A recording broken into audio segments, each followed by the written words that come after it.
Ang programang ito ay rated SPG. Striktong patnubay at gabay ng magulang ang kailangan. Maaaring may masisirang tema, lengguwahe, karahasan, sexual, horror o droga na hindi angkop sa mga bata. Matapos magwala ni Dr. Rajel sa bahay nila David, ay pasikretong nakuhaan pala siya ng video ni Yaya Maggie. Agad nila itong ipinadala sa chairman ng Pine Hills. Ipinadala ang videong ito via email kina Dr. Barry at Dr. Claire. Isang board of director nga raw ang tumawag sa kanilang chairman at sinasabi nito na nais nga raw nila na ipag-take ng leave of absence itong si Dr. Rajel dahil nga raw sa video ang kanilang napanood. Ayon naman kay Dr. Rajel, sana alamin niyo muna ang konteksto ng video bago niyo ako husgahan. Tanong ni Dr. Fuentavella, ano nga bang nangyari?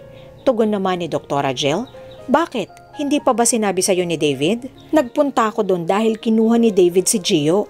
Mabuting at hindi pa ako tumawag ng mga pulis para lang maibalik sa akin yung anak ko eh. Nauunawaan naman daw ni Dr. Barry ang pinanggagalingan ni Dr. Rajel. Pero hindi nga raw kasi masaya ang kanilang chairman sa mga nangyayari.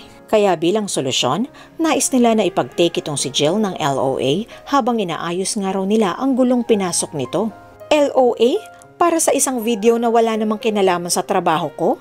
May mga personal akong problema pero hindi ko naman hinahayaan na maapektuhan nito yung mga pasyente ko. Naiinis na tanong ni Doktora. Sinabi ni Jill na hindi nga raw niya po pwedeng iwanan ang kanyang trabaho ngayon. Ayon naman kay Dr. Fuentavella, so you refuse to take leave of absence? Sure, pero hindi na ikaw ang OIC ng Pine Hill.